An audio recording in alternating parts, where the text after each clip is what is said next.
Allí usted se va a centrar, se va a habituar en la palabra. Libro de Colosenses,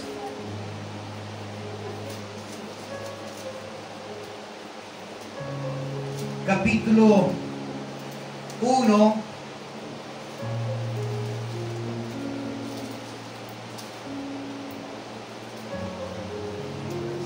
Vamos a ir al verso 21. Colosenses capítulo 1, verso 21 en adelante. Ya, vamos a avanzar en lo posible hasta el 24 y esperar que usted esté clamando, orando, amén, para que el Señor nos siga educando por medio de su palabra. Padre, en el nombre de Jesús, esta es tu palabra, no es la mía, Señor. Ay de mí, Señor, si cambiara, Señor, la palabra o la enseñanza, lo que tú quieres decir. Padre, en el nombre de Jesús te ruego que unjas mi vida, mis labios, Señor. Nunca he querido contender contigo, Señor. Lo sabes bien porque me conoces desde antes, Señor, de que mis huesos fueran formados, papá. Y sabías muy bien, Señor, de los propósitos, Padre. Hoy quiero rogarte que me uses, Señor, a manera de bendición para mi propia vida también, porque también soy un necesitado de ti. Y también, Señor, para cada uno de mis hermanos y familias, Padre. Aquí es donde perdemos el linaje, aquí es donde nosotros perdemos el apellido y aquello que nos hace ser familia en la carne, para transformarnos en la familia del Dios de los cielos y todos presentarnos como hijos delante de ti. Gracias en el nombre de Cristo Jesús. Y la iglesia dice fuerte, amén. Eso es, amén. Vamos entonces a comenzar esta lectura. Verso 21. También a ustedes, que en otro tiempo eran extraños y adversarios, algunas traducciones van a decir enemigos, en sus mentes por sus malas acciones. Ya, voy a leer otra vez este verso. También a ustedes. ¿Por qué habla también a ustedes? Porque la carta especifica acerca del pecado anteriormente. Ya nos habla de la conducta del ser humano, de cómo el ser humano falla, de cómo abandonamos a Dios, o cómo el ser humano sin Dios, aún peor, sin Dios, puede llegar a hacer tantas cosas que usted diría, ¿cómo un ser humano puede concebir tanta maldad en su corazón, en sus pensamientos? Basado en este contexto, es que luego el verso 21 dice, también a ustedes, para que no hagamos tanta diferencia con el mundo, sino que también nos miremos y digamos, Señor, ¿será que también yo soy un pecador delante de ti? También a ustedes que en otro tiempo eran extraños. Extraños significa eran ajenos a mí, no me conocían bien, no tenían entendimiento, no tenían ni siquiera una más mínima idea de cambiar en sus pensamientos o en sus corazones, eran extraños. La palabra dice que un día muchos dirán, Señor, pero no predicaban, no hacía esto y aquello. Y Él dirá, apártense de mí, ¿cierto? Hacedores de maldad, apártate de mí, no los conozco. Cuando dice la palabra no los conozco, lo que está diciendo, eres extraño. Eres extraño, no te conozco. Bueno, este verso vamos a intentar alinearlo con lo real, hacia donde Dios nos va a llevar. ¿Éramos extraños nosotros antes, sí o no, iglesia? Lo éramos. ¿O siempre usted ha sido santo, siempre ha buscado al Señor? ¿Éramos adversarios? Sí lo éramos, ¿cierto? Sí lo éramos, adversario. Adversario, esta palabra, ¿sabe que uno diría? Pero bueno, adversario es la misma palabra usada para hablar ¿de quién? De Satanás, el adversario. ¿Cómo una carta como esta puede hacer una comparación de nosotros los adversarios un día en el tiempo pasado? Así como Satanás también hasta el día de hoy sigue siendo llamado el adversario.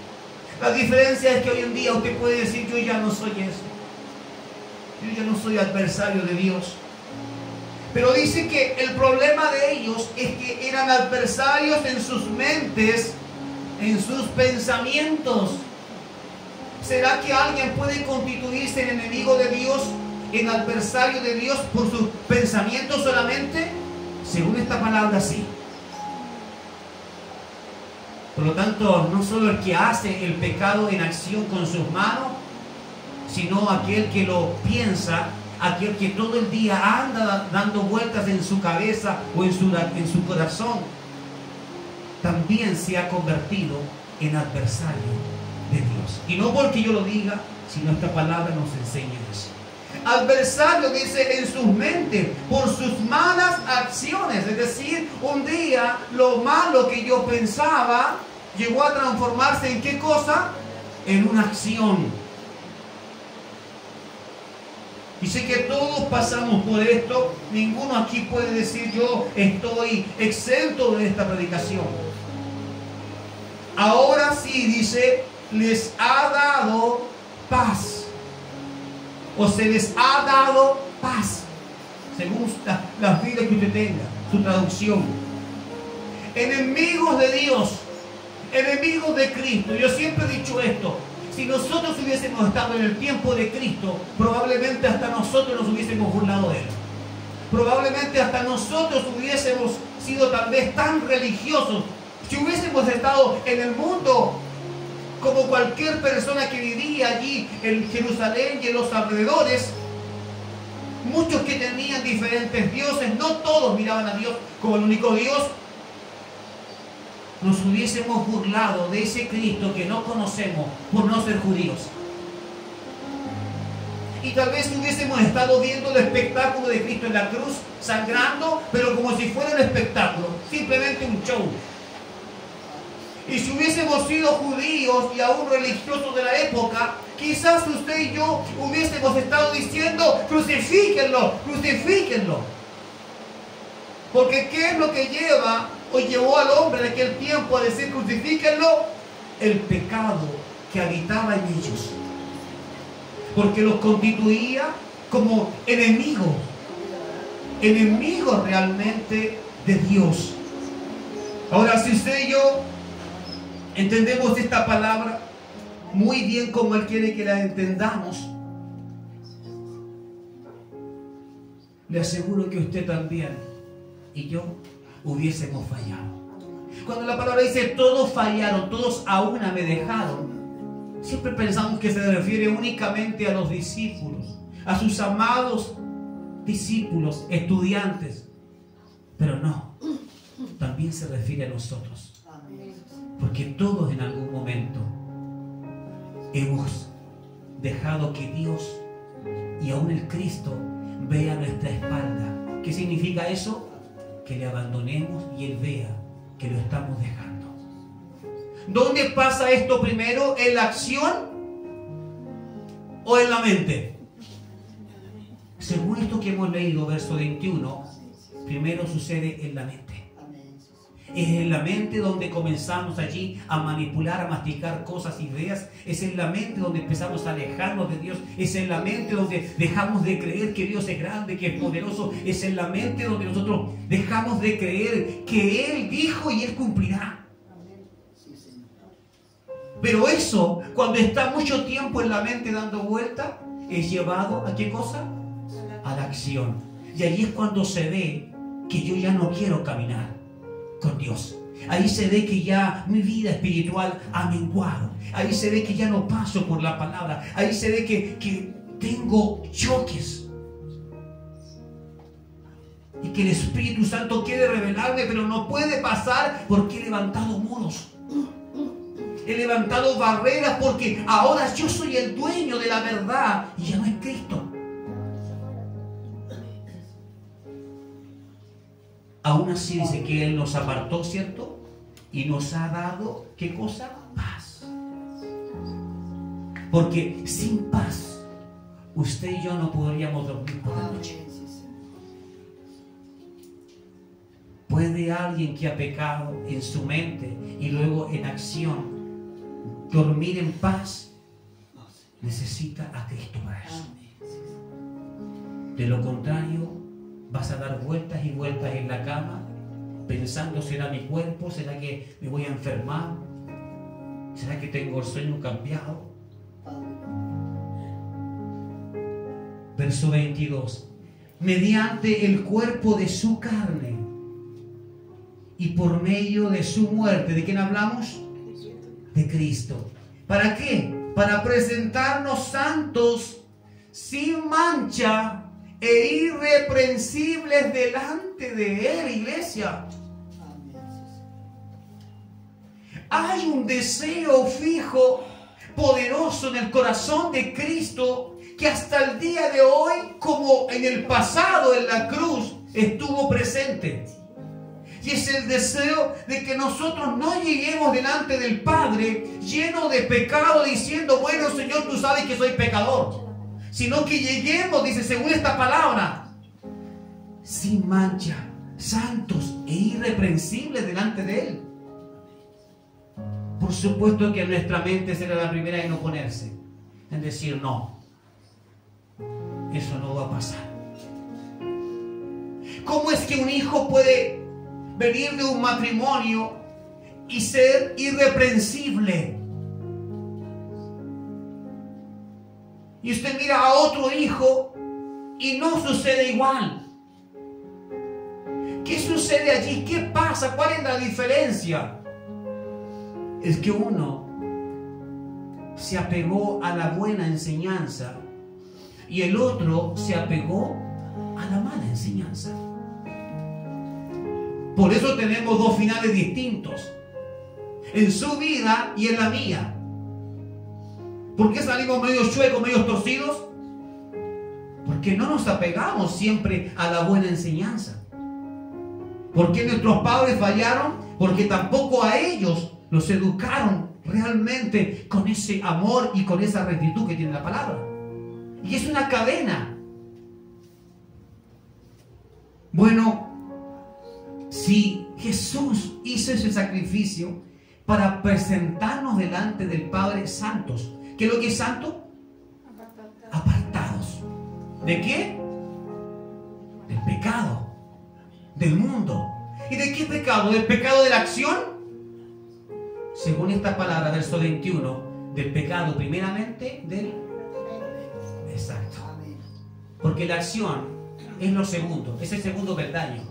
Lo primero sucedió aquí, en la mente. Pero la intención de Cristo no es que lleguemos todos defectuosos al Padre y decirle, Padre, mira, esto es lo que pude hacer. Esto es lo que hizo la cruz. Dice que quiere presentarnos santos e irreprensibles. Por lo tanto, ¿cuál es el cuidado que debe tener la iglesia? Debe tener cuidado de que si ya ha establecido límites hasta dónde yo puedo cambiar, la iglesia tiene que despertarse y levantar esas barreras y extenderlas. Es decir, hasta aquí nomás yo cambio, ya no puedo más. No, tienes que levantar la barrera. Tengo que levantar la barrera porque todavía Cristo me dice que por medio de la cruz yo puedo ser irreprensible. Usted puede ser irreprensible. ¿Y por qué no sucede? Porque nos hemos conformado. Dice la palabra, nos hemos conformado a este mundo. Para este mundo tal vez es suficiente con mostrarle que estamos dentro de la iglesia, con que portamos una Biblia debajo del brazo. Es suficiente para que alguien diga, ah, son cristianos, son creyentes. Para este mundo, delante de Dios, Él siempre nos pedirá más. ¿Por qué? Porque Cristo quiere presentarnos irreprensibles. Así que si usted pensó en algún momento, dijo, no, yo hasta aquí, yo sé que puedo cambiar, ya más allá ya no puedo, ya porque no puedo más allá. No puedo ser santo, ¿cómo se le ocurre? Y la palabra dice, sean santos. ¿Qué respondemos a eso? ¿Qué le diremos a nuestro Padre cuando lo miremos a los ojos? Le vamos a decir, es que no pude ser santo. Es que no pude apartarme realmente. Me aparté de ellos, de acciones, pero no pude apartarme de pensamientos. Entonces Dios nos dirá, la indicación fue, sean santos, como vuestro Padre en los cielos es santo. Dígame si acaso no es bastante alta la vara que Dios nos pone. Es alta. no podemos hacerlo como que no, si es fácil llegar a eso. No, si nos pone una vara bastante alta. ¿Por qué nos pone esa vara más alta? Para que nosotros no nos estanquemos en lo que creemos que ya hemos conseguido y que con esto es suficiente para que lo que el vecino piensa de mí o lo que la gente piense, ya con eso es suficiente. Dios dice, tú no debes cambiar, no debes esforzarte por la gente. Se trata de esforzarte para que un día estés bien ante mi presencia. Irreprensible. Cuando tú pones a Dios, cuando usted pone a Dios y yo pongo a Dios como mi referente y también lo pongo como mi juez, entonces ya no es igual. Ahora voy a luchar cada día por ir quemando etapas, por ir sacando cosas que pensaba dejar porque consideraba que no eran tan ofensivas para Dios. Sin embargo, dijimos el otro día, la verdadera conciencia de pecado nos lleva a entender que hasta lo más mínimo, aunque sea el pensamiento, ya es pecado. Y esta palabra refuerza esa misma predicación. Para presentarnos santos sin mancha e irreprensibles delante de Él. ¿Cuál es la figura que el Padre tiene que ver antes de nosotros? Cristo. Dice el verso 23, si persisten en su fe y su fundamento permanece firme. Y aquí yo me quedo de verdad pensando en esto. Porque ese, si persisten en su fe, para mí es como un pero. Es como si alguien me dijera, Mauricio, tú vas a llegar al reino de los cielos, pero... Y ese pero, inmediatamente, usted sabe que tiene que ver con un llamado de atención, ¿cierto? ¿Usted, iglesia, quiere llegar al reino de los cielos? Respóndame, por favor, ¿quiere llegar al reino? Amén. Si yo le digo, usted puede llegar, pero... significa que algo le voy a decir a usted que tendrá que cambiar. Entonces, ¿qué dice? Si persisten en su fe, es decir, nadie podrá llegar sin fe a ver a Dios. Sin fe nadie puede ver a Dios. Nadie podrá ver a Dios sin fe. Y no se trata de la fe que usted tiene hoy, sino la fe que persista hasta que Él venga o hasta que Él le llame a su presencia. Dice que también debe persistir en nosotros su fundamento, que permanezca firme. ¿Cuál es el fundamento que tenemos nosotros en Cristo? ¿Cierto? Es su palabra. Jesús mismo es la palabra.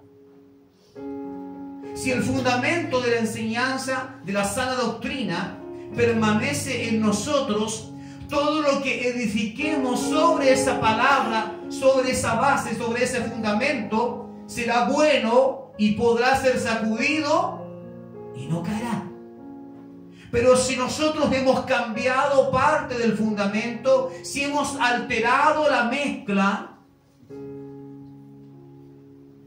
si el arquitecto y el ingeniero sacan sus cálculos para hacer una buena construcción y dicen hay que echar tanto de arena por tanto de cemento y además le pondremos otro aditivo para que seque más rápido y endurezca, y si viene alguien y cambia ese fundamento, cambia las cantidades, eso ya se ha contaminado, eso ya no resistirá lo que debe resistir. Nosotros muchas veces tenemos que tener cuidado porque podemos cambiar los fundamentos. Podemos adaptar un fundamento que a mí me acomoda muy bien y lo cambio por el fundamento de Cristo. Puedo decir, ¿para qué tanta santidad si nadie es santo? Y lo puedo cambiar por un fundamento que está aquí en la palabra, que dice, sean santos como vuestro Padre de los cielos es santo. Es decir, cuando yo remuevo cosas del fundamento que es Cristo y cambio la palabra, lo único que estoy haciendo, ¿sabe qué es? Hacerme daño a mí mismo. Y de pasada, si yo soy el consejero de alguien que sabe menos que yo, le estaré haciendo el mismo daño a esa persona. Es decir, ya no caerá solamente mi construcción, también caerá la construcción de él o de ella. De ahí que los padres tenemos que asegurarnos de mantener muy firme los verdaderos fundamentos. Y cualquiera de nosotros que enseñe a otro debe tener cuidado de querer hacerse maestro. Porque en tus labios puedes enseñar la palabra, pero tus fundamentos puede que no sean realmente lo que Dios ha manifestado.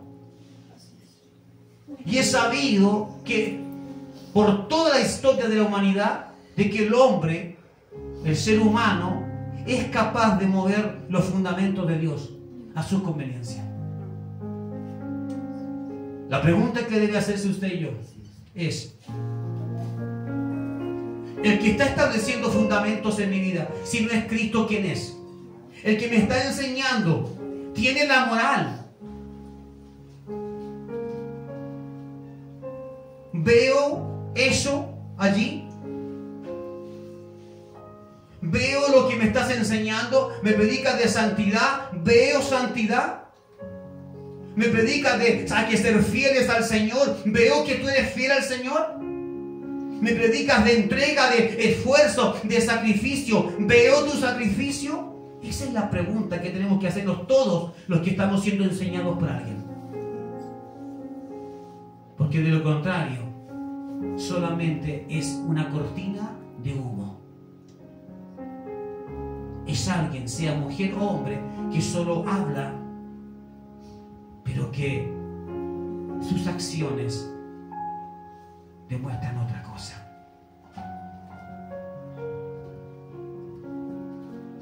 Verso 23. Entonces, si persisten en su fe y su fundamento permanece firme, ¿quién es el fundamento? Cristo, su palabra.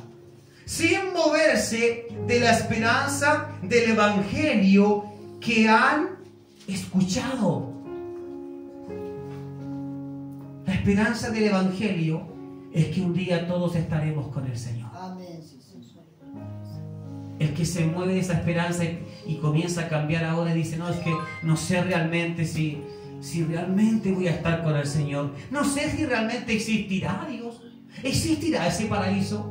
¿Existirá ese tercer cielo? Cuando comienza tu mente a trabajar en estas cosas, a dudar, tu fundamento o tú mismo los alteraste o alguien los ha alterado por ti. El cual ha sido proclamado, este evangelio, a toda criatura que está debajo del cielo, y de la cual yo, Pablo, fui constituido ministro. Y verso 24. Y me gozo en los padecimientos que sufro por ustedes. Me alegro de las cosas que me pasan por causa de ustedes, está diciendo Pablo. Algo que todavía a muchos de nosotros nos falta decir más seguido, que solo lo decimos a veces cuando vemos que la prueba no es tan fuerte y la vamos a pasar. Pero cuando todo se oscurece, no siempre los que nos ven logran encontrar esa sonrisa, ese gozo. También nos pueden ver apagados, nos pueden ver en amargura, en tristeza, en soledad. Y alguien podría preguntarse: ¿esa es la manera en que tú vives los padecimientos por Cristo? ¿Esa es tu forma? ¿Ese es el rostro que tú vas a mostrarle a las personas? ¿Así tú vives los padecimientos por causa de Cristo? Mira, si esa es tu imagen, déjame decirte que ninguno de los que te miren podrán tener esa misma esperanza de salvación. Por eso Pablo relata: del cual yo he sido constituido ministro. Y luego dice: me alegro, para que usted lo entienda, me alegro de los padecimientos que sufro por ustedes. Es algo que yo mismo necesito aprender más todavía. Porque no siempre me gozo de los padecimientos por causa de la iglesia. Y usted lo sabe. Para nadie es desconocido. Me han visto a veces triste. Me han visto mal, más serio. Pero quiero llegar a esta línea, a la línea que llegó Pablo. Gozarse. E incluso cuando sientas que por causa de predicar el mensaje, lo que ganas son enemigos. Que por causa de predicar la verdad, lo que ganas es que Satanás se te levante y comienza por ahí a moverse alrededor de tu casa, de tu familia, y se presentan problemas, situaciones que a veces no logramos manejar. Si esto yo lo vivo, estoy seguro que usted, por elegir por Cristo, también va a vivir cosas como estas. La cosa es, ¿te vas a gozar o vas a mostrar toda la amargura como si seguir a Cristo fue tu peor decisión? Porque eso es lo que proyectamos muchas veces, que seguir a Cristo es la peor decisión. Cuando no se ve el gozo en tu rostro, en la prueba, esa es la señal de que puede que otros estén creyendo, incluso por lo que tú enseñas, pero tú mismo que enseñas no estás creyendo. Si alguno de ustedes ha enseñado algo que cuando viene el momento de prueba tú no lo vives, es para que pidamos perdón al Señor. Señor, reconozco que a veces soy hipócrita, que hablo algo que yo no quiero vivir, que yo no expreso, que pido algo que yo no doy. Si alguno de nosotros es demasiado efusivo en cuanto a las indicaciones que dice la palabra, y la palabra dice esto y aquello, pero tú mismo que lo exiges no lo vives, estás en problema. Jesús dijo en un momento, ustedes, creyentes de la época, les dijo, hagan todo lo que estos religiosos, estos fariseos les dicen, les indican que hagan. Hagan todo eso, lo que ellos dicen. Es decir, ellos se paran y enseñan y entregan mucha palabra como si fueran los grandes sabios de la época. Y lo eran para muchos. Y Jesús no dice ustedes desobedezcan en todo. Jesús dice obedezcan. Pero les añado una cosa más, dice Cristo. Para esos falsos que predican, pero no hacen, les añado algo más. Ustedes hagan lo que ellos les enseñan, pero no hagan lo que ellos hacen. ¿Cómo es eso? Es que ellos predicaban, pero lo que hacían en lo oculto, lo que maquinaban en sus mentes, era totalmente opuesto a lo que enseñaban. Y es fuerte esa palabra, porque nos presiona a, si vas a ser de Cristo, sé de Cristo. Si vas a servir a Cristo, sirve a Cristo. Pero no vivas entre dos aguas, porque amarás a un Señor y luego le darás la espalda al otro. Y cuando sientas que estás perdiendo mucho y quieras darte vuelta al otro Señor, obligatoriamente tendrás que darle la espalda al otro Señor. ¿Cuántos señores deberíamos tener? Uno solo. Escucha, oh Israel, nuestro Dios, uno solo es.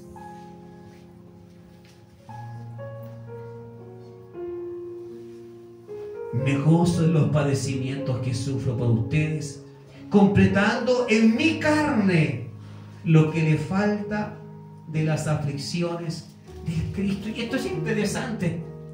Dice, lo que dice Pablo es, ¿sabes qué? La aflicción que yo vivo por ustedes, lo que me pasa, porque predico el Evangelio, porque les enseño y luego vienen en contra de mí porque tengo enemigos espirituales, ¿cierto? Dice Pablo, todo lo que viene cuando me cancelan, cuando me golpean, cuando me dan de latigazo, todo eso yo no lo tomo como una ofensa, dice él. Lo que está diciendo en contexto es, todo lo que yo sufro por causa de ustedes, lo asumo como algo necesario para mi carne. Porque Pablo entiende que con su carne no puede heredar el reino. Entonces, ¿qué es lo que dice? Que mi carne sufra nomás, que lo pase mal, para que se sujete a Dios. Mira cómo puede cambiar la mirada de lo malo que podemos recibir y ver en lo que estamos pasando. ¿Cómo cambia eso cuando adentro en tu interior logras mover esa piedra que te hace ver que todo es malo? Cuando la mueves y dices, Señor, si hasta fue necesario, gracias Señor. Gracias por esta enfermedad, Señor. Si no fuera por esta enfermedad, Señor, de seguro que yo ni estaría buscando de ti. Si no fuera por este problema, de seguro, Señor, que yo no me habría dado cuenta si te amo o no te amo. Las situaciones que vivimos nos van a hacer reaccionar. Y esa reacción que tú tienes es la que le muestra a Dios quién eres, quién soy. Si mi reacción es mala, es mediocre, si mi reacción es la tendencia a apagarme, a alejarme, significa que entonces mis fundamentos no estaban firmes o los descuidé. Que olvidé que vivir para Cristo significa que también viviré aflicciones, que vendrán pruebas. Significa que olvidé eso y me conformé a que venir a Cristo iba a ser por fin paz y tranquilidad, todo bien. Que es lo que algunos quieren seguir predicando. ¿Y por qué tenemos que sufrir? ¿Y por qué esto no? Yo no estoy de acuerdo con que tengamos que sufrir. Entonces, si tú dices eso, no estás de acuerdo con Cristo. Porque Cristo mismo dijo eso, que teníamos que padecer. Y Pablo, que podría haber dicho, yo estoy en desacuerdo con esto, él también dice, yo me gozo en los padecimientos. Veamos. Completando en qué cosa dice, en mi carne, es decir, la presión, los problemas, las dificultades, el padecimiento, está completando en mi carne lo que le falta de las aflicciones del Cristo por su cuerpo, que es la iglesia. Y esa es la clave de todo aquí. Cuando decimos que es la iglesia, lo que usted vive, lo que yo vivo, sea padecimiento, sea aflicción, problema, enfermedad, lo que usted viva por causa de Cristo es algo que está completando, ¿qué cosa? El cuerpo de Cristo. La iglesia no puede ser perfeccionada con puro cariño. ¿Qué pasa con esos hijos que reciben solamente cariño? ¿Qué les sucede? Se vuelven hijos contumaces, se vuelven hijos rebeldes, porque se acostumbran solo al cariño. Y cuando quieres ordenarle, cuando quieres cambiar, ya es tarde. Los enseñaste que todo se soluciona con cariño, no con rectitud. La iglesia de Cristo también es formada, el cuerpo de Cristo también es perfeccionado a base de caídas, a base de golpes, aflicciones e incluso necesidades. Es perfeccionada incluso entre el roce, entre un miembro de la iglesia con otro, es perfeccionada. A fin de que, según lo que leímos antes, a fin de que la iglesia sea presentada irreprensible, dice, sin mancha y sin arruga. Eso se logra únicamente aceptando el trato de Cristo en tu vida, que no siempre será solamente nanay. También será palabra dura. También de pronto te vas a encontrar con un Cristo que te va a decir, ¿sabes qué? ¿Te encuentras dura la palabra? Si quieres irte, puedes irte. Y Jesús de hecho lo vivió. Y miró a sus discípulos y les dijo, ¿acaso ustedes también quieren irse? Hermanos amados, yo también estoy golpeado por la palabra muchas veces. También a mí me quiebra, me hace pedazos y llego a la casa y digo, Señor, ayúdame, siento que no estoy a la altura, ayúdame. Y voy y me humillo a Él y me quebranto y Él me entrega palabras y me vuelve a hablar y luego uso mi instrumento, a veces a mi esposa, a veces a mis hijos, para decirme hay que seguir. No se desmotive. Esto es así, usted sabe. Usted predica esto. Usted predica que esto es así, que tendremos. En el mundo tendréis aflicción. ¿Y qué pasa, iglesia? Pasa que a veces nos encontramos predicando estas cosas, pero cuando vienen a nosotros nos olvidamos de que ya se nos había enseñado esto. Esto es lo que dice este verso, el verso 24. Que esa aflicción, que esos golpes, lo que tú puedes recibir, es parte del perfeccionamiento de la iglesia. Pero debemos persistir en la fe, sin que sean movidos los verdaderos fundamentos. Voy a leer algo y con esto estamos terminando el mensaje. Le voy a pedir que esté muy atento allí.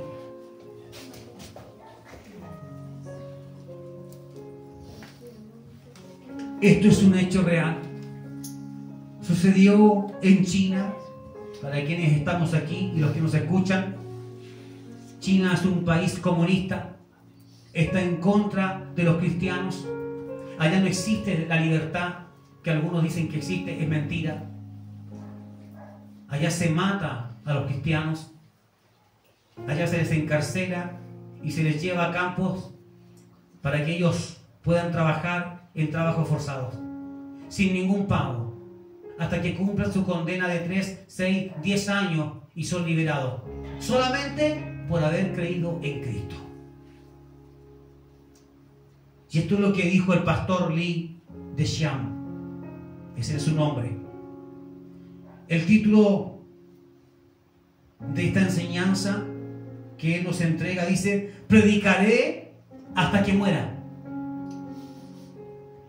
El pastor Lee había predicado unos pocos minutos cuando oficiales del Departamento de Seguridad Pública irrumpieron en la casa.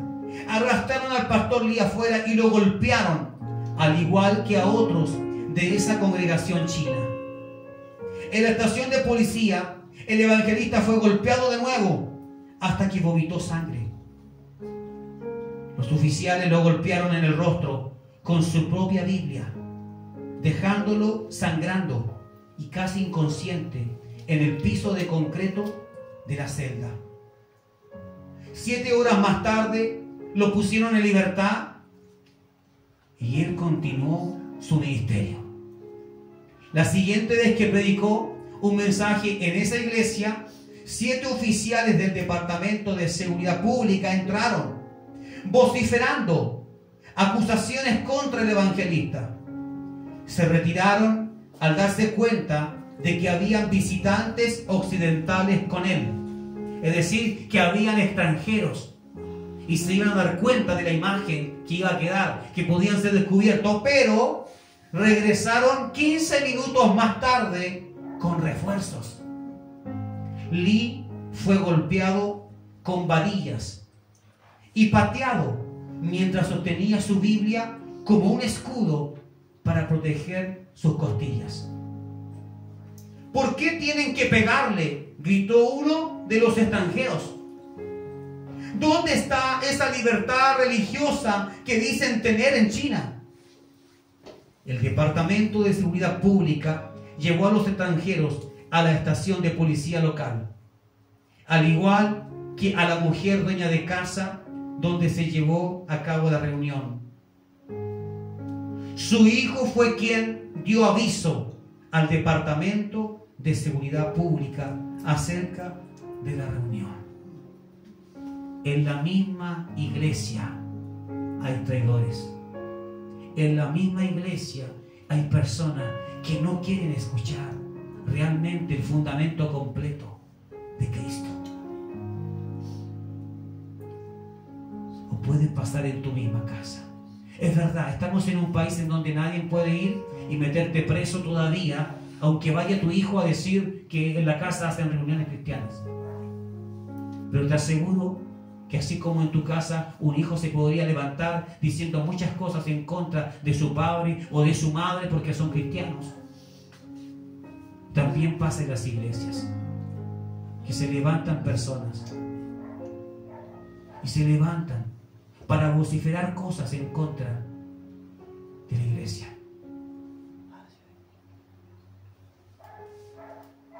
¿Cuántas veces nos hemos encontrado así? Si yo tengo que hacer un mea culpa, también en mi pasado, cuando recién estaba como cristiano, hubieron muchas veces que no estaba de acuerdo con lo que pasaba en la iglesia. Mas el Señor me enseñó que tenía que ser como David.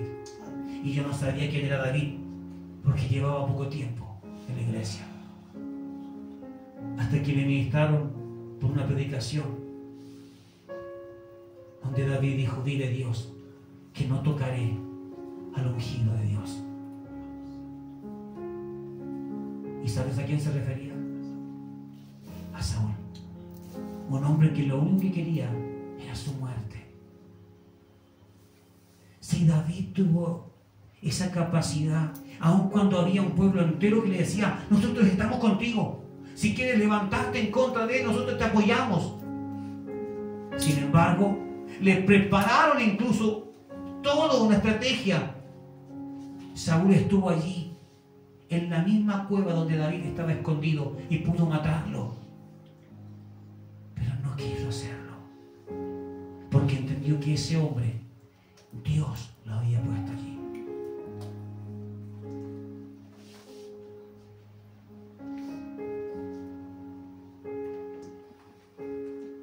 Yo te estoy leyendo algo que es real. Lo de David es real. Lo de este hombre, este pastor, evangelista, también es real. Desde la misma casa se levantó un hijo de desobediencia y fue y denunció lo que estaba pasando. Desde el ataque se acabaron las grandes reuniones en la aldea. Es decir, ese muchacho logró un objetivo siendo un instrumento del diablo. Pero no es suficiente, porque la iglesia de Cristo nadie la para.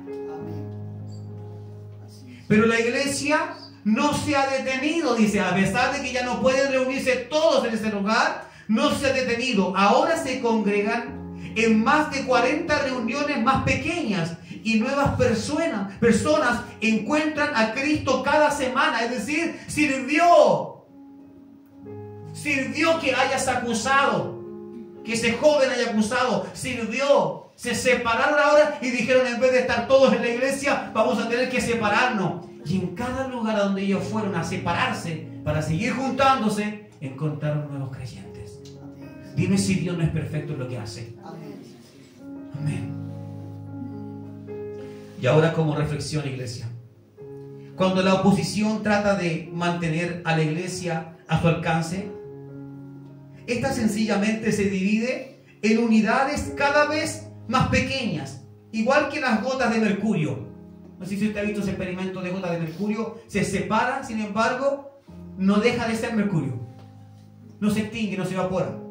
Las iglesias en los países restringidos quizá nunca experimenten el concepto occidental de la mega iglesia con instalaciones de 20 hectáreas. Está diciendo: hay lugares en donde los cristianos serán perseguidos toda la vida. En China, en Corea del Norte, en Rusia, donde ellos jamás podrían soñar e imaginarse un día vamos a estar en un estadio lleno de creyentes. No, ellos no pueden contar con eso. Ese sería como un lujito para ellos. Aquí en el occidente sí se puede hacer. Basta con que hablemos con muchas iglesias y hagamos un mega evento y traemos un cantante bien conocido o un predicador bien conocido y se llena ese lugar.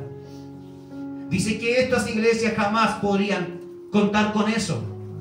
Es más, una iglesia cristiana en Corea tiene una asistencia mucho mayor que la de varias mega iglesias occidentales juntas. Aún así, al igual que la estrategia en China, la congregación coreana está compuesta de miles de reuniones pequeñas.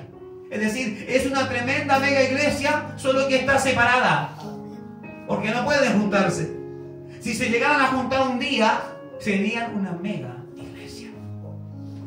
Está compuesta de miles de reuniones pequeñas en casa o células, las que pudiéramos percibir como obstáculo, o lo que pudiéramos percibir como obstáculo, dice, para evangelizar, son solo oportunidades disfrazadas. Mire qué hermoso, cuando alguien se levanta y le dice, tú ya no puedes seguir juntándote aquí con personas, es una oportunidad de Dios que está disfrazada, para que yo vaya y le diga, ¿sabe qué, hermana María? Usted se va a tener que juntar con tantas personas allí en su casa. Usted, hermano Carlos, se va a tener que juntar con más personas allí en su casa. Usted, hermano Juan, en su casa. Y al final, eso se transforma en una bella oportunidad para que el evangelio salga de las 4 paredes y vaya a otros lugares.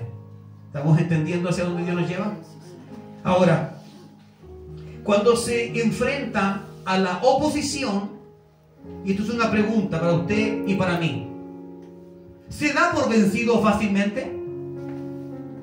Usted y yo, cuando nos enfrentamos a la oposición, ¿nos damos por vencido fácilmente? Es que fácilmente decimos, no, yo creo que hasta aquí nomás, ya es tiempo de que vamos preparando las maletas y dejemos esto. ¿Se da por vencido fácilmente? Dice, es una pregunta.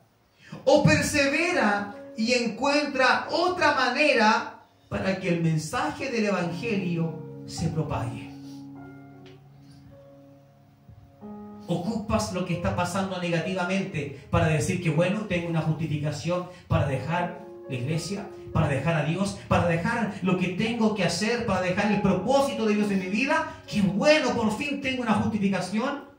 O te las arreglas para buscar otra puerta y entiendes de que Dios te está procesando para ver si tu amor es tan grande y permanece, como decía Colosenses, si permanece firme en el fundamento.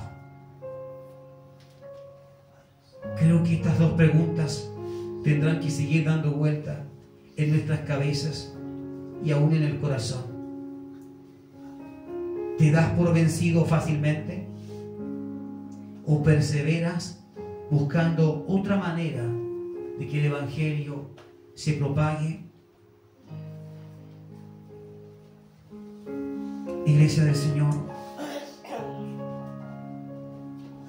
cuando la iglesia no quiere trabajar, cuando la iglesia se conforma con poco, hay que preguntarle a Dios, Señor, ¿hacia dónde quieres moverme? ¿Qué quieres hacer conmigo? Cuando te des cuenta que te estás conformando a lo mismo de siempre y que tu vida gira en torno a una oración de mañana para el desayuno, el almuerzo y la once, y eso es todo, y no hay creyentes, no hay personas que están recibiendo el beneficio del evangelio de salvación. Allí es cuando tienes que saber si estás amando a Dios de la manera correcta, porque debemos perseverar aun cuando las cosas estén mal. Este sábado me uniré a nuestro hermano José Luis. Soy capaz de dejarlo con tal de ocupar ese tiempo para ir a hablar del Señor. Recibiré 100 veces más. Si me despojo de gustos, cosas que a mi carne le gustan y que las disfruto, pero justo eso ocurre cuando Dios me está llamando a hacer su voluntad y yo soy capaz, usted es capaz de despojarse de su gusto, de su sueño, de lo que usted quiere y le anhela por causa de Cristo. Dios dice, aunque has dejado eso y lo has sacrificado porque te gusta, recibirás 100 veces más cuando estés en el reino. Todos tendremos recompensa. La pregunta sería, ¿qué estás sacrificando tú? Como para que tengas 100 veces más en el reino. ¿Qué estás sacrificando? ¿Qué estás dando por Cristo? Tus aflicciones, mis aflicciones, ¿son por causa de Cristo? Es que como soy un buen creyente, el enemigo se levanta. ¿O tus aflicciones son porque todavía insistes en pecar? qué son tus aflicciones? Porque el pago de las aflicciones que será aumentado, multiplicado 100 veces, es por sufrir por causa de Cristo. No esperemos que nuestro pecado, que trae consecuencias negativas, ahora también sea, ¿cierto?, premiado 100 veces más en el cielo. No, esas son consecuencias. De lo que Dios me habla es que haciendo lo correcto para Él, es que despojándome de lo que a mí me gusta y me agrada y a mi carne se goza en eso, yo soy capaz de decirle no a mi carne, no a mis deseos, por causa de Cristo. Es a eso a lo que Dios dice: hijito o hijita, en el reino de los cielos, cuando llegues allá, recibirás 100 veces más de lo que dejaste. ¿Tuviste que muchas veces que llorar por causa de Cristo? El gozo que vas a recibir va a ser 100 veces más grande que el que pudiste perder por soportar en la fe, por mantenerte firme. Doblegamos nuestro corazón y nuestra alma delante del Señor, o todavía tenemos la tendencia a pararnos altivos y soberbios. Si hay algo que puede traer a nosotros claridad al respecto, es que seamos capaces de reconocer en qué nos hemos equivocado, por qué las consecuencias nos alcanzaron. Cuando tú dejas de mirar afuera al otro y miras a ti mismo y dices: a mí lo que me está pasando son consecuencias, ¿pero de qué? Y te examinas, verás que no estabas haciendo las cosas bien, que estabas fallando, que estabas dormido o dormida. Y es tiempo de despertar, porque no servimos a un Dios de muertos,